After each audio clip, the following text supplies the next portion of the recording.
राजस्व मंत्री सुरेश पुजारी नदी रे जल स्थिति नहीं सूचना देइछन्ति। महानदी नराज ठारे वार्निंग रही 2541 एवं विपद संकेत रही 26.41। तेबे मुंडली रे वर्तमान यह विपद संकेत पाखापाखि रही मुंडली रे रही 26.36। तेबे राति रे पानी पहुंचवा संभावना रही बड़ंबा एवं आठगड़ रे एबे पानी पसिगलानी। विपद थिबा स्थान गुड़िकरे लोकंकु खाली करबाकू कहा जायछि। सुरक्षित स्थान को जीवाकू कहा जायछि। जलकाकू छाड़ी देले ब्राह्मणी बैतरणी सुवर्णरेखा बुढ़ाबलंग वंशधारा जलस्तर विपद संकेत तले रही।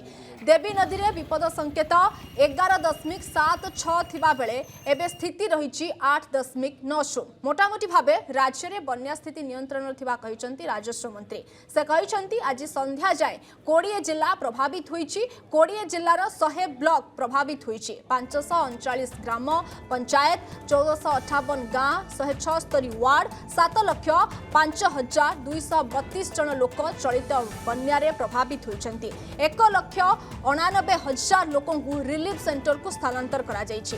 520 रिलीफ सेंटर कार्यक्षम थिबा से प्रकाश करिसन्ति।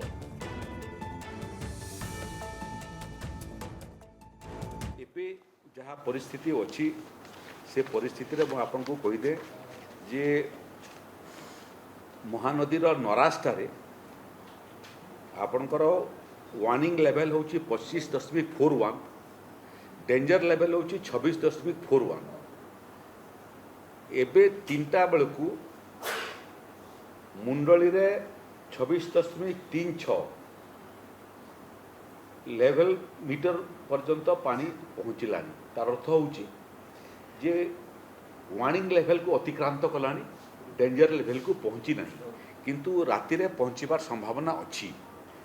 एवं ये लेवल पानी को लेकर आठगड़ बड़ंबा एवं अन्य किछि अंचल रे पानी पशिलानी।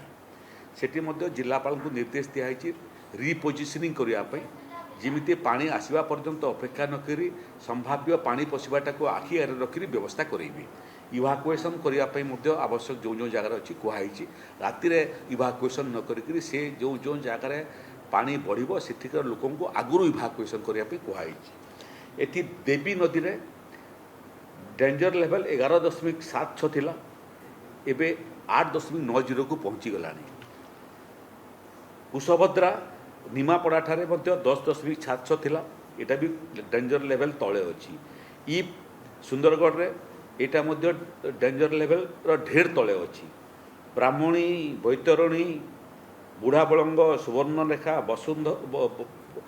वंशधारा ऋषिकुल्या जलका ये सबू मोटामोटी जलका को छाड़देले बाकी सबू जगार जलपतन डेंजर लेवल तल को पलैलानी।